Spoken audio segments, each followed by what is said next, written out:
Coming up, an impressive win tonight for UK. Dedicated to Eastern and Southern Kentucky, this is WYMT Mountain News at 11.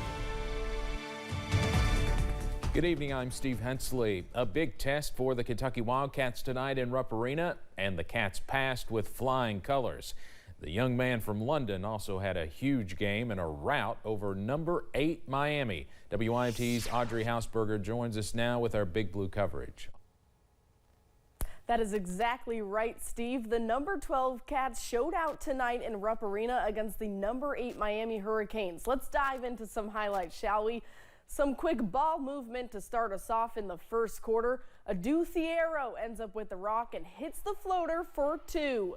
Later, Dillingham on the break pulls up for the jumper. It's no good, but Edwards cleans it up. Cats up 21-11. Then Miami fires back. The Hurricanes hit the first of back-to-back threes. 18-2 run. They'd go on to take the lead 23-21. But here comes UK.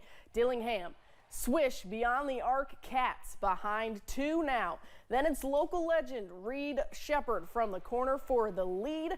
And here we go. Wagner would hit the locker room after a bad fall on this play. And in the end, the Cats roll away with the 95-73 win.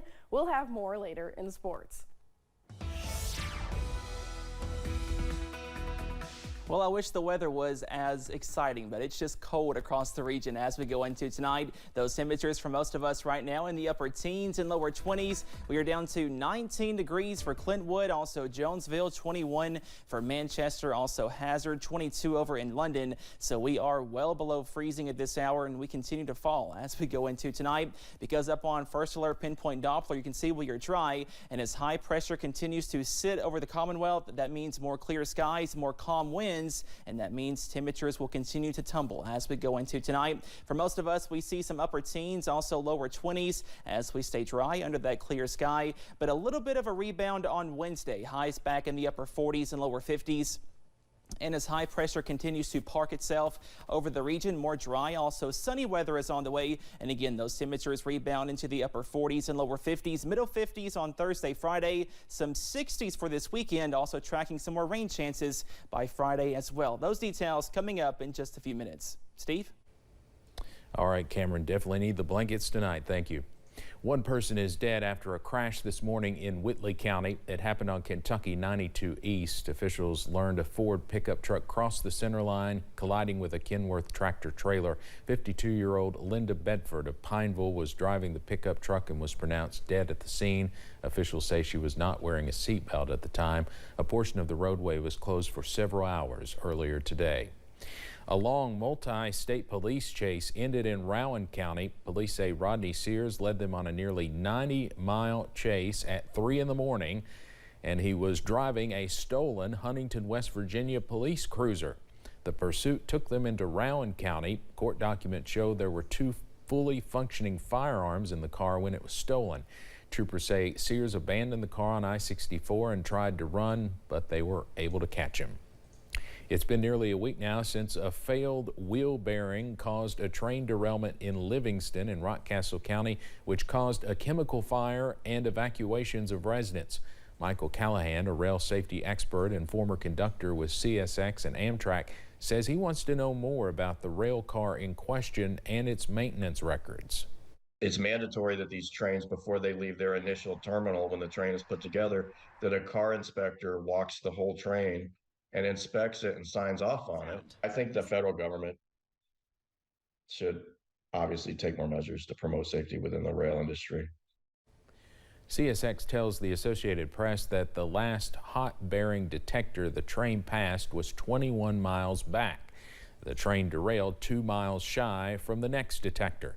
Across the CSX network in the eastern part of the country, those detectors are typically about 15 miles apart. However, on less traveled routes that do not include passenger traffic, they can be farther apart, like in this case. Kentucky Power has lowered a proposed rate hike after pushback. but many say it is still too much. The utility company initially asked for an 18% increase in monthly bills, but the Kentucky Lantern reports that was lessened to about 10%. Some elected officials and others say it is still too much of a financial burden. The PSC still has to approve the tentative settlement agreement. Shaping Our Appalachian Region is working with the Federal Communications Commission to help Eastern Kentuckians save cash and get connected. The FCC's Affordable Connectivity Program targets people who are in need of a better connection without the funds to pay for the fiber, offering $30 discounts each month for 1 year to help keep communities connected. SOAR was awarded $500,000 to help spread the word and help people apply for the benefits, with representatives saying it fits the mission of the digital equity team. Connectivity and fiber and just making sure people are not only connected, but they know how to leverage it to improve their life is going to get us closer to the brighter tomorrow that we all want.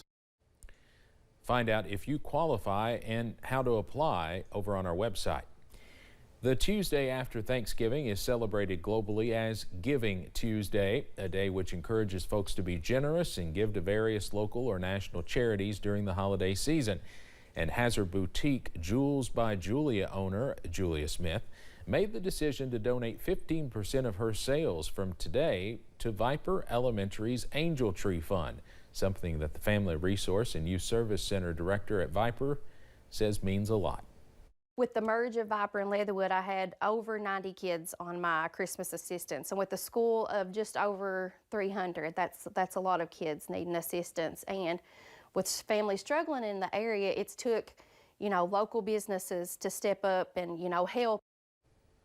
If you did not make it to Jewels by Julia today, you can also reach out to Perry County Schools and find out specific Angel Tree needs at each school this holiday season. Last night at 11, we brought you the story of Kentucky sports radio host and Bell County native Matt Jones opening up about his epilepsy and using his statewide platform to bring awareness to the neurological disease. Tonight, Amber Philpott sat down with the Epilepsy Foundation of Kentuckiana to talk about how Matt's story not only brings awareness, but also helps lessen a stigma that 174,000 Kentuckians can often live with just because of the diagnosis. I'm not ashamed to have epilepsy. It's a medical condition. When someone like Kentucky sports radio host Matt Jones makes a statement like that, it's something Beth Stivers, the executive director of the Epilepsy Foundation of Kentuckiana, loves hearing. We need to know about epilepsy is that it is a lot more common than people think that it is. About 1 in 26 people are living with epilepsy in the United States. In her role, Stivers not only raises awareness, but also educates the public on epilepsy, a neurological condition that can cause seizures. The disease can often come with a stigma. It doesn't make sense to us, like how a medical condition can make people be so afraid and not want to talk about it and shun people. Jones is one of the 174,000 Kentuckians living with epilepsy. He had his first seizure at 22. Epilepsy can be, it can be a very lonely feeling. You have something happen that's very hard to describe. You sort of black out for a little while, but you're there, but you're not there, and that's hard for people to understand. Jones has a captive audience. He has radio fans all across the state.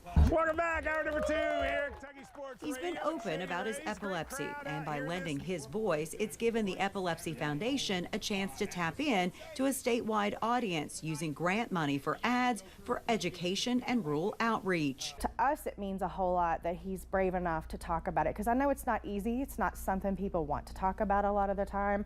Jones, in turn, has given back, raising money for the foundation, funds that help connect people with epilepsy to the resources they need. 23-year-old Jackson Kern of Lexington is one of those newly diagnosed Kentuckians.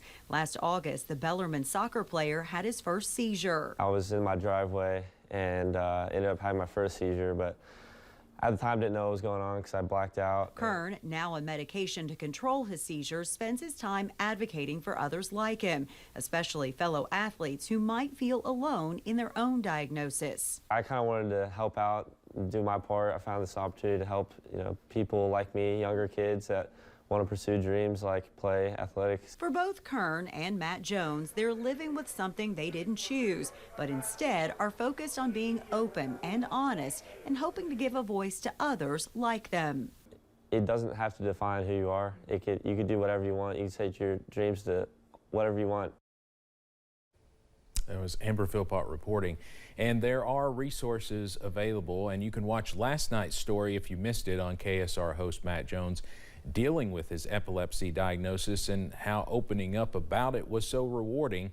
Find that on the WYMT News app or on WYMT.com. House Oversight Committee Chairman James Comer of Kentucky says an offer from Hunter Biden to testify before Congress does not satisfy a subpoena. That subpoena was sent by the committee in an impeachment inquiry into Hunter Biden's father, President Joe Biden. Comer wants a closed-door meeting with Hunter Biden before the committee. Hunter Biden says he would testify publicly, but says closed-door sessions can be manipulated into one-side narratives about what is said. The chairman of the Kentucky Republican Party is stepping down after an 8-year tenure. Mac Brown says it's time for him to step down from the chairmanship to allow, quote, new and fresh leadership to take the party to the next level. State GOP officials have not given a timeline for choosing his successor. In just 2 weeks, it will be Inauguration Day at the Kentucky Capitol, and Governor Andy Beshear will once again be sworn into office. The theme of this year's event is Forward Together. The Beshears say they are going to use this inauguration to honor how strongly Kentuckians have dealt with these challenges, but they also want to look at the future, which they say is forward together. The 62nd gubernatorial inauguration is happening on Tuesday, December 12th. Coming up on Mountain News at 11, a 99-year-old former president pays tribute to his wife of 77 years. Plus, we are chilly tonight, but some near average weather is on the way. Your forecast coming up after this break.